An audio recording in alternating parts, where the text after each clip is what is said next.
My name is Barton Damer. I'm the owner and founding artist of a studio called AlreadyBeenChewed.tv. Already Been Chewed is a design, motion graphics, and 3D animation studio. We're working in all sorts of visual concepts for advertising as well as live events, product launches, campaigns for products, arena graphics, broadcast TV graphics, things like that.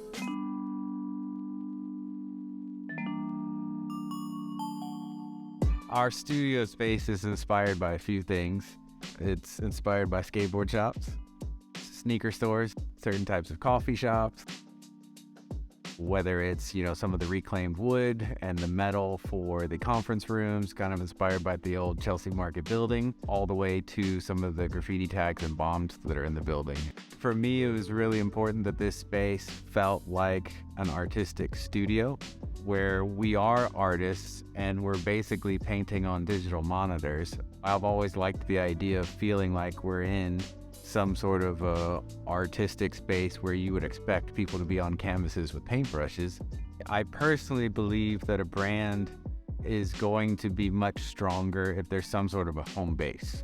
The right space and the right creative space is also going to set a standard and an expectation. As artists here at Already Been Chewed, nobody's breathing down anyone's neck demanding that the work gets better. There's just a standard that's been set that gets followed. That expectation is just part of the brand versus a demand put among people. I think the space is something that motivates and inspires me, and then the hope is that others are motivated and inspired by it as well.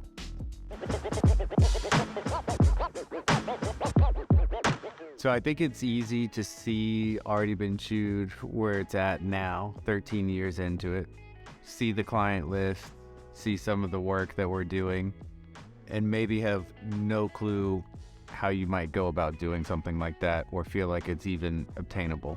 I feel the same way, to be honest. Like it's one day at a time.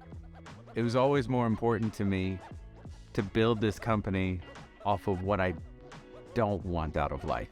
It's impossible for me to tell you what ABC would become today 13 years ago.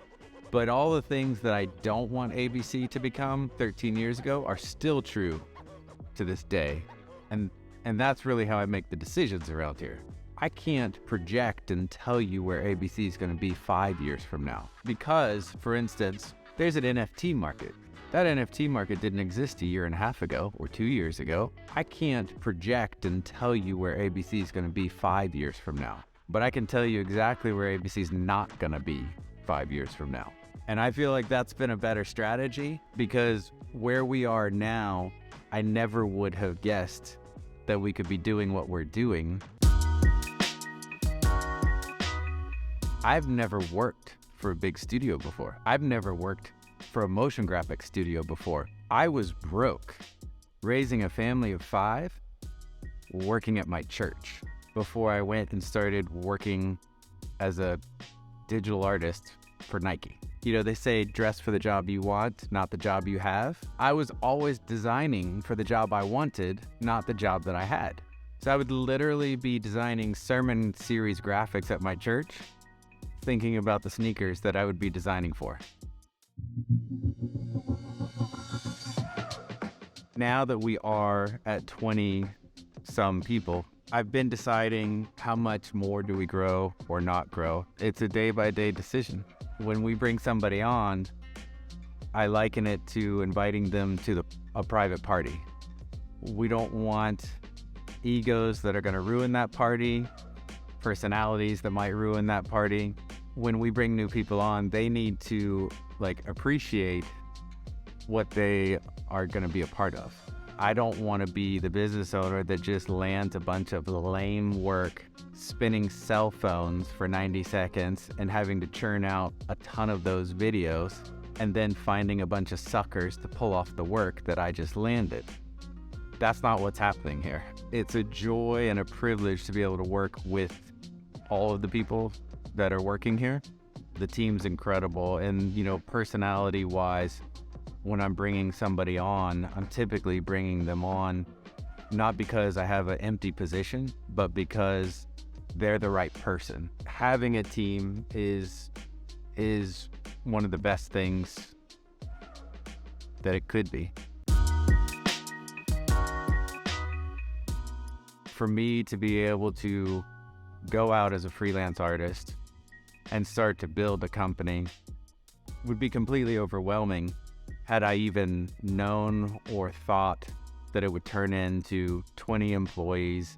It's baby steps. And really the process of only being able to see one step in front of you is part of the fun of it. Motion graphics, 3D animation. The great part about an industry like this is that you can kind of jump in and learn it on your own. So I'm completely self-taught. And so that's kind of the beauty about, the state of this industry, is that it's always changing. You're always having to learn new things. And it really gives anybody an opportunity. And at the end of the day, it's going to come down to your drive and your motivation and your hard work. For me, having a family was a huge, motivating factor. I had a young family. I married my high school sweetheart a month out of college. I had 3 kids before I was 30 years old. I had to do something to provide for them. And for me, it was sitting down and learning to make these videos. In this day and age, it doesn't matter where you're located or what your age is. It's all going to be portfolio based. Like when somebody applies to work at ABC, I see an email to me, I see a link, and I click the link and I watch it. And if I like what I watched, then I actually read their email.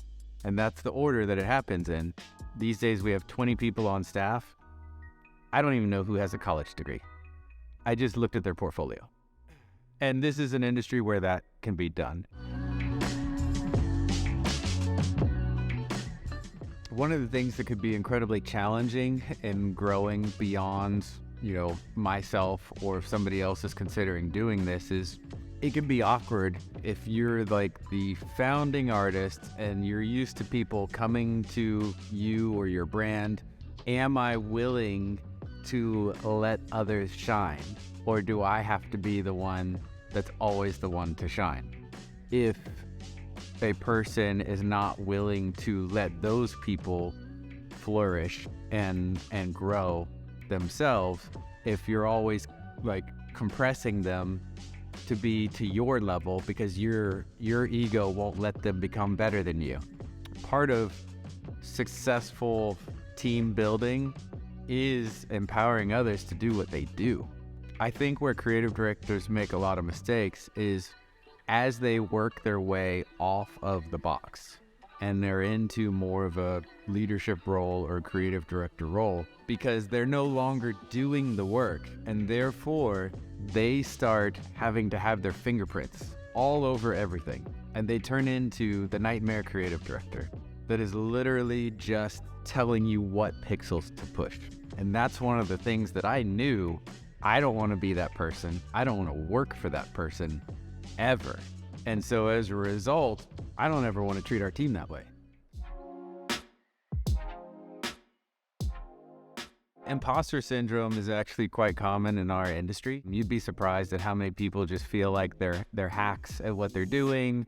It's real easy to sit on Instagram and see somebody else's work and think to yourself, like, I'm not as good as them. Even here in the studio, as I'm getting older and my role is shifting, imposter syndrome will creep in with me. It can be frustrating as kind of like an old head trying to keep up with all the new software. But at the same time, you can kind of skip a year or two and then jump right back in, and there's going to be something new and different to learn.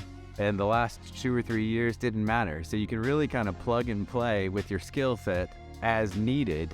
And at the end of the day, it's going to come down to your drive and your motivation and your hard work. I'm more of a personality that tends to get inspired by what I see on social media. I know that some people can kind of like compare themselves and they get discouraged. I'm more maybe competitive and driven. So I'll see something and I'll be like, ooh, I really like that. I feel like I could do it either better or different, but it inspired me. It didn't necessarily discourage me. It's crazy. The pandemic came the world shut down. Clients were canceling projects, having no clue what's going to happen. Are we going to stay in business?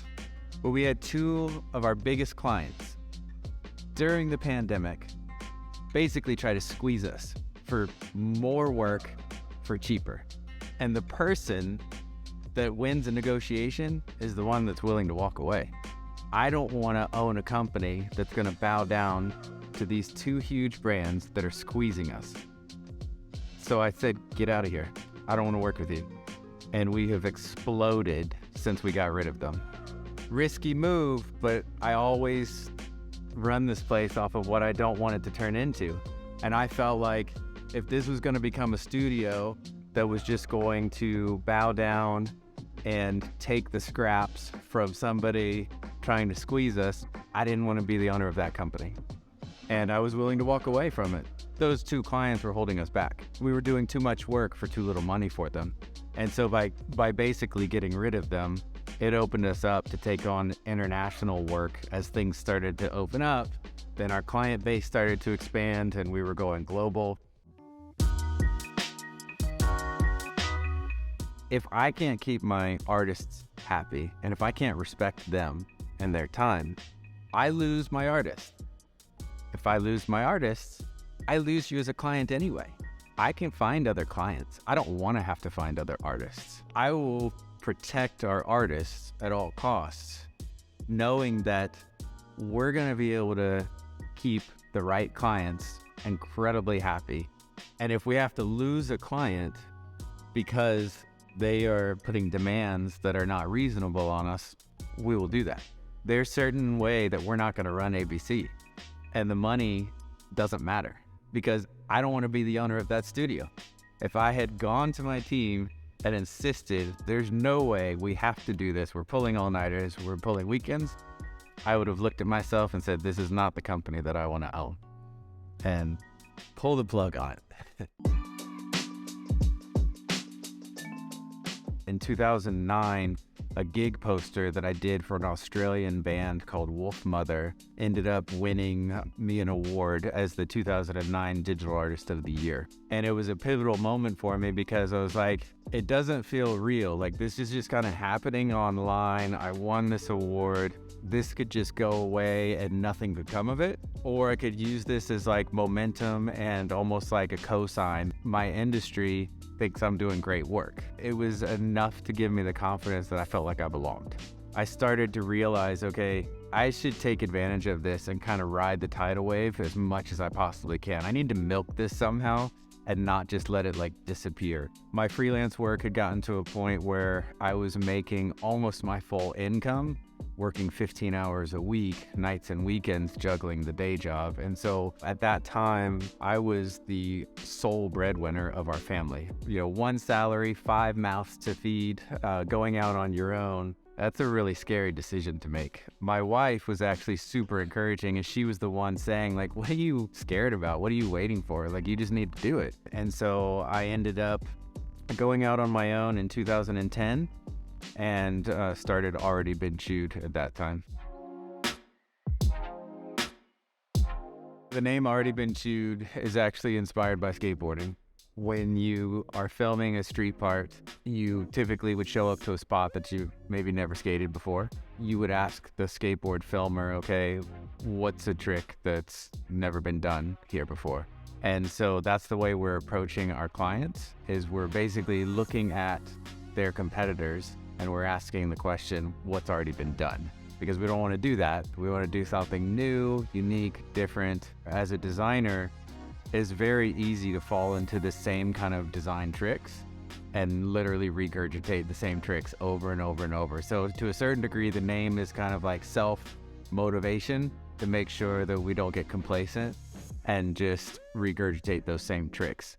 They remember forever. Like if you heard the name one time, you know, then you remember it. Really two types of people and reactions that I get. They're either like, ew, what is that? And they're just kind of like put off by it. And then there's the other reaction, which is, oh man, that's really cool. The person that responds with a, ew, what is that? I probably don't want to work with them anyway. And so that's really been kind of like the founding kind of criteria of who might actually work with us. My biggest fear in business in general is that I don't want to become the owner of a studio that I wouldn't want to work for. That has motivated literally every decision that I have made is, do I want to work here? And if I don't, it needs to change immediately. From the personnel to the location to the types of clients that we work with.